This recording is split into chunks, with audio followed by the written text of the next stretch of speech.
അപ്പം നമ്മുടെ ആവേശ സിനിമയിൽ പറയുന്ന പോലെ ടൈമായി. നമ്മുടെ വർഷങ്ങൾക്ക് ശേഷം സിനിമ OTT റിലീസ് ആയിട്ടുണ്ടായിരുന്നു. തിയേറ്ററിൽ നിന്ന് കണ്ടപ്പോഴേ കുറേ സീൻസൊക്കെ നോക്കി വെച്ചിട്ടുണ്ടായിരുന്നു.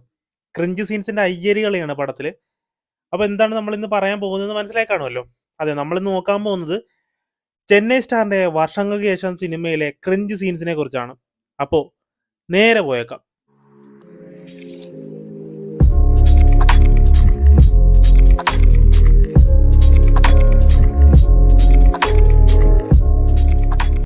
ഇപ്പൊ തന്നെ കുറെ ട്രോൾസ് ഒക്കെ വരുന്നുണ്ട്. എനിക്ക് ഏതൊക്കെ സീൻസ് ആണ് തോന്നിയെന്ന് പറയാം. ആദ്യം തന്നെ ഇതെന്ത് എന്ന് തോന്നിയൊരു സീനാണ് പരിപ്പുട സീൻ.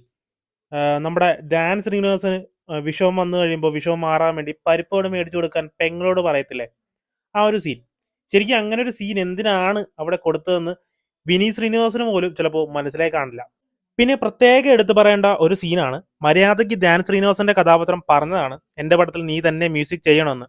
പക്ഷേ അപ്പോൾ അവിടെ കിടന്ന് ഷോ കാണിച്ചു, ഓ ഞാൻ വേണ്ട, പറ്റിയ ഒരാളെ ഞാൻ തന്നെ കൊണ്ട് തരാം എന്നൊക്കെ പറഞ്ഞ് സ്വന്തം മ്യൂസിക് അയാൾ വേണ്ടെന്ന് പറഞ്ഞിട്ടും നിർബന്ധിച്ച് കൊടുത്തിട്ട് അത് ഹിറ്റായി കഴിഞ്ഞപ്പോൾ അയ്യോ ആ പാട്ട് എന്റേതാണേ, അത് ഒരാളെങ്കിലും അറിയണേ എന്നൊക്കെ പറഞ്ഞ് കരഞ്ഞു. അവസാനം മറ്റവൻ അടിച്ചു മാറ്റി എന്ന് വരെ ആയി. സത്യം പറഞ്ഞാൽ പ്രണവ് മോഹൻലാലിന്റെ കഥാപാത്രം ചെയ്തതല്ലേ തെണ്ടിത്തരം. അതും പോരാഞ്ഞ് ഇടയ്ക്കിടയ്ക്ക് ജ്ഞാപകം പോലുള്ള ഒരു പാട്ട് ഇനി ആർക്കും ചെയ്യാൻ പറ്റത്തില്ല എന്നൊക്കെ പറഞ്ഞ് ബൂസ്റ്റിംഗ് കൂടി. പിന്നെ കല്യാണി ആയിട്ടുള്ള തുടക്കത്തിലെ റൊമാൻറ്റിക് സീൻസ് ഒക്കെ ക്രിഞ്ചടി ഫെസ്റ്റ് ആയിരുന്നു.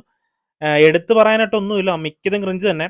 കല്യാണിയുടെ പെങ്ങളുടെ ഭർത്താവിന്റെ കാര്യം നമ്മൾ ഒട്ടും എക്സ്പെക്ട് ചെയ്തതേ ഇല്ല. പിന്നെ പ്രണവ് മോഹൻലാലിന്റെ കല്യാണിയുടെ മേക്കപ്പ് ഒക്കെ കറക്റ്റ് ഒറിജിനാലിറ്റി ഫീൽ ചെയ്തുകൊണ്ട് നമ്മൾ അതിലേക്കൊന്നും കടക്കുന്നില്ല. പക്ഷെ പ്രണവിന്റെ വയലിൻ വായന കേട്ട് കാറിൽ പൊയ്ക്കൊണ്ടിരുന്ന കല്യാണി വണ്ടി നിർത്തുന്നത് സെറ്റായിരുന്നു. ഏതോ മലമുകളിൽ ഇരുന്ന വയലിന്റെ സൗണ്ട് കാറിൽ പൊയ്ക്കൊണ്ടിരുന്ന കല്യാണിനെ കേട്ടതിൽ ഒരു കുഴപ്പമില്ല.